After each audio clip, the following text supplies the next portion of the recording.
हमारे एमडी साहिबान, समस्त यहाँ मेरे स्टाफ के साथियों जो विभिन्न स्कूलों से आए, हमारा 2 दिवसीय ये TLC कार्यक्रम था और ये प्रशिक्षण जो था वास्तव में हमारे लिए एक यादगार और आगे बढ़ने के प्रयास रत रहते हुए ये सारा कार्यक्रम था।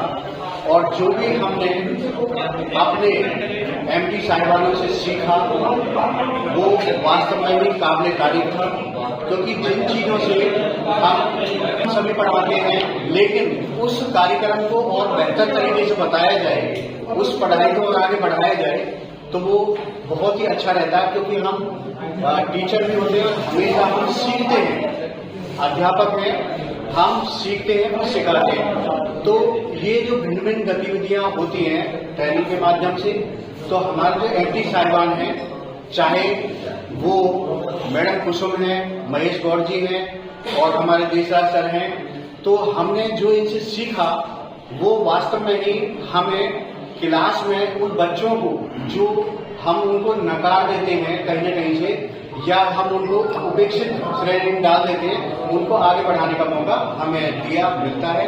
तो इन्होंने हर चीज को डिटेल से बताया और यहाँ पर जो अनुशासन है वो भी बहुत ही बेहतरीन तरीके से था।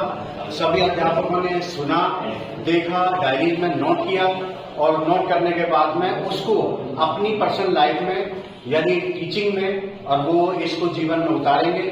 उतारने के बाद जब उन्हें मुलाकात होती है तो हम उसमें तुलना करके देखते हैं कि जो हम ट्रेनिंग हमने नहीं ली थी उससे पहले हम उन बच्चों को कितना सुधार पाए और अब कितना। तो जो हमें ये 4 स्टेप बताए वो वास्तव में ही बहुत ही बढ़िया है, बेहतरीन है।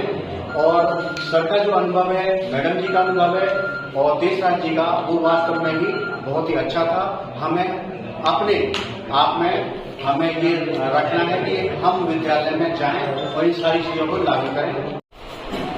जैसा कि ये training CBE TLC competency based education teaching learning cycle, इसके बारे में थी, जिसमें हमें टीचिंग के बारे में कैसे हम नई टीचिंग के मेथड्स को अपने आने वाली NEP न्यू एजुकेशन पॉलिसी और इसके अलावा 21st सेंचुरी क्लासरूम के अकॉर्डिंग इन्हें चेंज कर सकते हैं, कैसे अपने मेथड्स को अपग्रेड कर सकते हैं according to the modern generation, इसके बारे में बताया गया।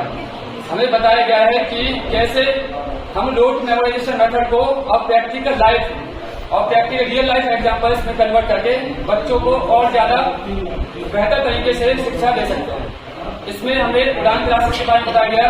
उड़ान क्लासेस ये 4 स्टेज, जैसे सबसे पहला पहचान, सेकंड परिवर्तन, तीसरा प्रगति और 4th एंड लास्ट में इज परखना।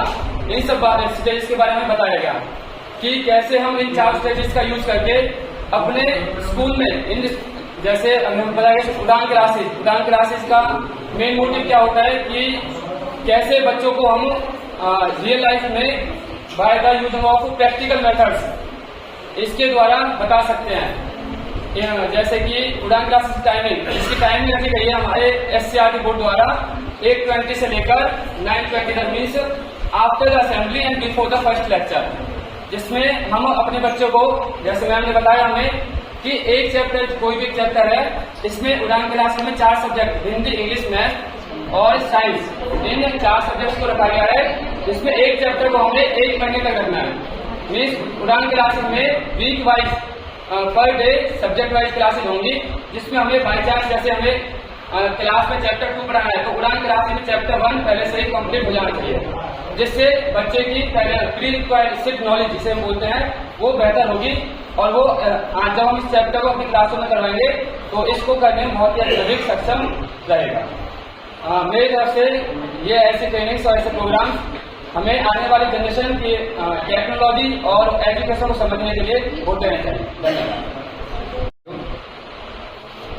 जैसा कि आपको विदित है, ये हमारी जो सेमिनार चल रहा है, तो हमारे जो साथी हैं जिन्होंने हमें यहाँ कुछ बताया है, वास्तव में सीखने लायक, इसमें कोई दो राय नहीं।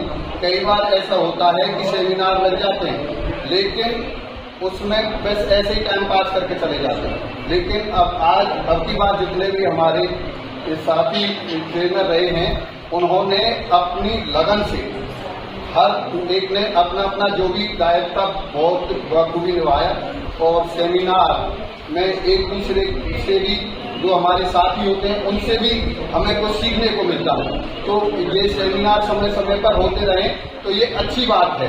और जो सरकार ने सिस्टम हमें बताया है, आप सभी उससे विदित हैं, तो हमें उनके अनुसार ही क्लासरूम तक भी हमें उसे अमल में लाना है।